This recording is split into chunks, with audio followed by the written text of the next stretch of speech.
Sabe aquela mania de catar conchinhas na praia?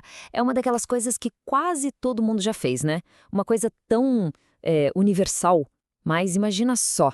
E se esse ato tão simples, repetido geração após geração, pudesse construir monumentos? Pois é. Para uma cultura muito antiga aqui do Brasil, essa atividade foi levada a um nível monumental, coisa de milênios. Eles não estavam só juntando conchas, não.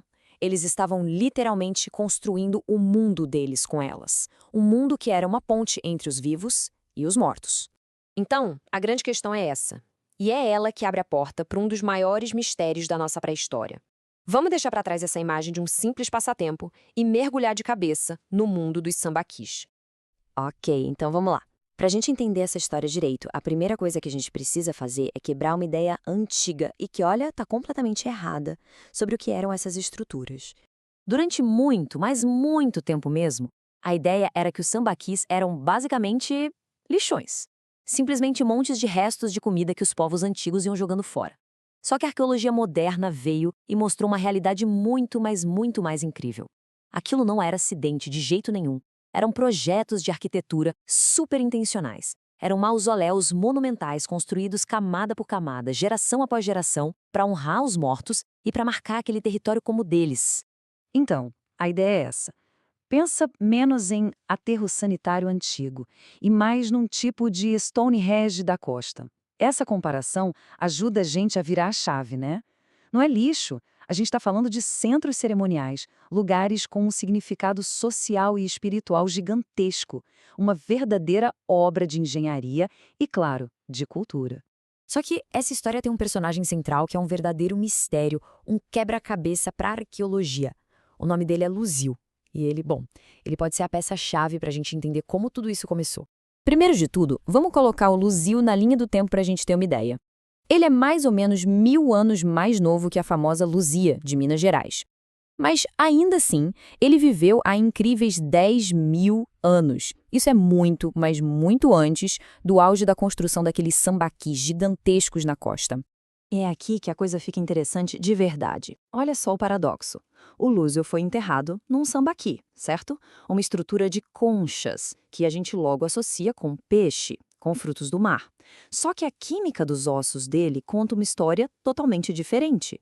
Ele era um caçador-coletor da terra, do interior. Então, como assim? Como é que uma pessoa que vivia da caça, na floresta, foi enterrada num monte de conchas? A resposta para esse enigma do Luso está escondida dentro dos ossos dele. E é aqui que a ciência entra em cena de um jeito espetacular, permitindo que a gente leia o cardápio de alguém que viveu há 10.000 anos. O segredo todo está nos isótopos.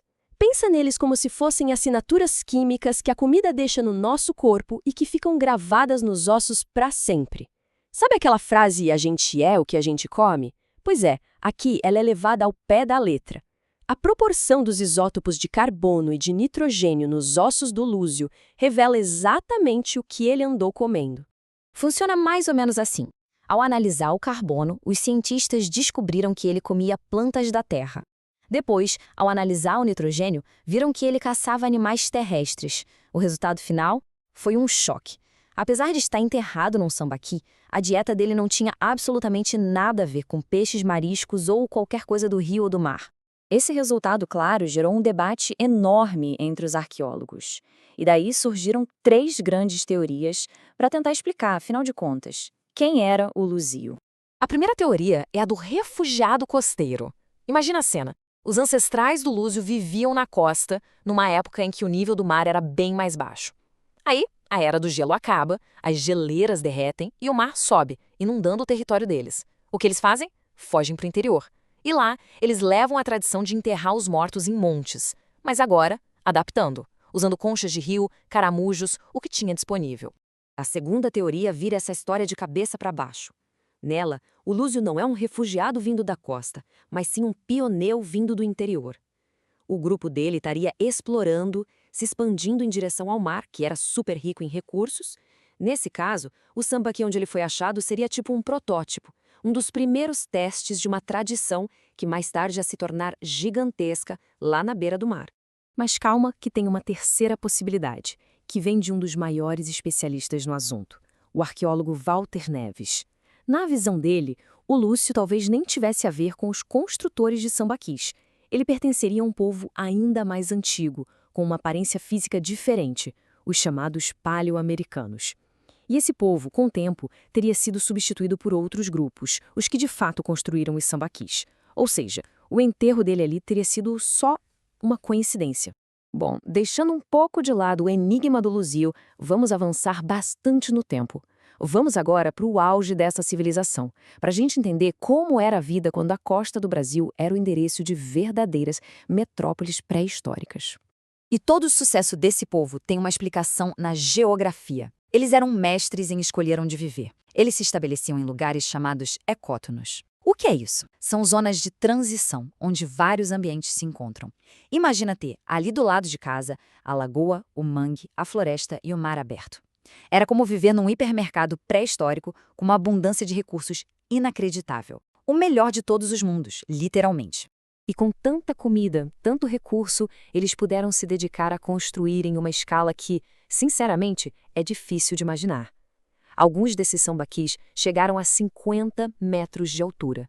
50 metros! Para ter uma ideia, isso é a altura de um prédio de 15 andares. Tudo isso feito de conchas, empilhadas uma a uma ao longo de séculos e séculos.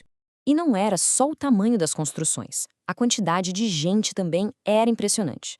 Para se ter uma noção, em um único sambaqui, o Jabuticabeira 2, lá em Santa Catarina, os arqueólogos estimam que foram enterradas mais de 40 mil pessoas. 40 mil!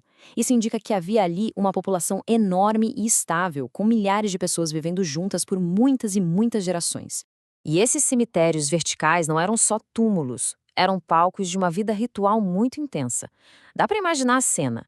Grandes festas funerárias com banquetes enormes, a comunidade toda reunida para celebrar seus antepassados. Os mortos eram enterrados com seus pertences, ferramentas como arpões feitos de osso, pontas de lança de pedra polida. E talvez o mais incrível de tudo era a arte que é junto com eles, os zoólitos. São esculturas de animais super detalhadas, feitas de pedra. Tem peixe, tem pássaro, tem até baleia. Uma arte de uma habilidade impressionante que nos dá uma janela para a forma como esse povo via o mundo. Cada peça daquelas não era só um enfeite, era um símbolo, uma oferta, quem sabe um guia para o outro lado. Só que essa tradição, que durou, olha só, mais de 4.000 anos, uma hora chegou ao fim. E o motivo do fim deles não é nada do que a gente poderia imaginar. Primeiro, vamos tirar da mesa uma possibilidade. Não foi um desastre ambiental. As pesquisas mostram que a costa continuou super rica, cheia de peixes e frutos do mar. Então, a história do fim dos sambaquis não é sobre um povo que esgotou seus recursos naturais. O que mudou, na verdade, foi a chegada de gente nova na área, trazendo uma ideia que iria revolucionar tudo: a agricultura. O momento em que a cerâmica e o cultivo de plantas começam a aparecer na região bate perfeitamente com o momento em que a tradição de construir sambaquis começa a desaparecer. Isso tudo nos deixa com uma reflexão final, né? Pensa bem, uma cultura super complexa, que durou milênios perfeitamente adaptada ao seu mundo, ela não some por causa de uma catástrofe. Ela se apaga com a chegada de um novo jeito de viver. É uma prova impressionante de como uma única ideia nova, uma única inovação tem o poder de mudar completamente o mundo e o rumo da história.